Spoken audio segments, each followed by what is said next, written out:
Gen Z যে কাজগুলো করছে প্রত্যেকটি কাজ আইডিয়াল এবং তারা এখানে আইডিয়াল স্টেট বাস্তবায়নের জন্য করছে।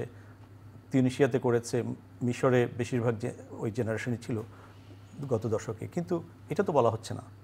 এই কথাটা কিন্তু আমার মনে হয় না জেনজিরা খুব পছন্দ করবে আমরা এই ভাষায় যদি আলোচনা করি, কারণ তারা বলবে যে তোমরা তো আমাদের বুঝতে পারছো না। এই কথাটা, এই যে বুঝতে পারছো না, তাকে কেন এই জায়গায় যেতে দেওয়া হলো? এই জায়গায় যেতে দেওয়ার পেছনে আমরা কি সমাজতান্ত্রিক বিশ্লেষণ করেছি? তাদের তো আমরা দেখুন বিশ্ববিদ্যালয়গুলো থেকে রাত 3টা 4টায় বের করে দেওয়া, পিটিয়ে দিয়ে, বিভিন্ন রকমের ট্যাগিং দিয়ে। দেখুন এই ট্যাগিংগুলো যখন চলছিল তখন আমাদের বুদ্ধিজীবী শ্রেণী এবং আমাদের রাজনৈতিক শ্রেণী কিন্তু কথা, যারা সরকার সমর্থিত ছিল তারা কথা বলেছে, আর যারা ছিল না তাদেরকে কি করা হয়েছে সেটা আমরা সবই জানি। আপনার এই স্টুডিওতে একজন বিচারপতি যে ভাষায় দীপ্তির সঙ্গে কথা বলেছিল, আমরা কি সেই কথাটা ভুলে গেছি? এই কথাটা, এটা তো পলিটিক্যাল প্র্যাকটিস, স্টেট প্র্যাকটিসের মধ্যে নিয়ে আসলো। আজকে জেনজিকে আমরা, জেনজির কোনো কিছু সমালোচনা করার আগে তাদেরকে আমাদের বুঝতে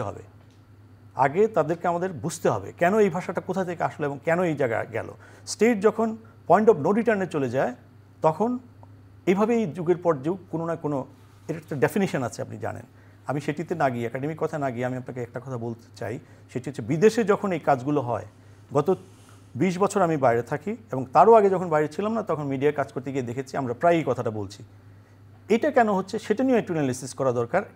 আমি দক্ষিণ এশিয়ার মধ্যে বাংলাদেশেরই সবচেয়ে বেশি দেখি, আর ইন্ডিয়া আর পাকিস্তান লিমিটেড, তারাও কিন্তু সেখানে পলিটিক্স করে আছে। আরেকটি কথা মোহাম্মদ যেটি বলেছেন যে বিহেভিয়ারাল, যে তারা যে বিদেশে মারামারি করছে, এই কাজটা যদি ঢাকা এয়ারপোর্টে যদি আমরা দেখতাম, দেখুন আপনি এই গণ্ডগোলের মধ্যে কিন্তু একটা জিনিস কিন্তু আপনারা দেখবেন, মানে আমরা সেন্সিটিভ হইতে অনেকগুলো জিনিস দেখছি। ডিম দেখা মাত্র আমার মনে হয় যেন আমার গায়ে ডিম পড়েছে, এরকম খুব বেশি আমরা সেন্সিটিভ। আসলে এত সেন্সিটিভ হওয়ার দরকার নেই। ব্যক্তি জীবনে আমরা যেমন একটু সহনশীল, সমাজটা ভালো থাকতে হলে কেউ একটু উঁচু গলায় কথা বললো, আপনি তাকে রিকোয়েস্ট করতে পারেন, কিন্তু ইট ইজ নট দ্যাট যে তার রাইট নেই উঁচু গলায় কথা বলে, তার হয়তো সে কানে কম শোনে।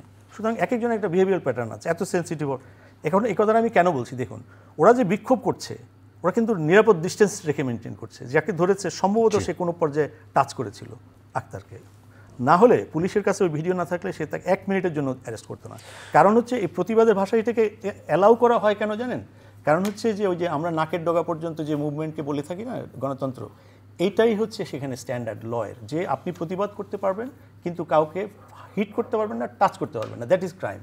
এবং আপনার কোনো কর্মের কারণে যে কেউ যদি স্ট্রোক করে সেটা কিন্তু আবার প্রভোকেশনে যাবে, সেটা ডিফারেন্ট ম্যাটার।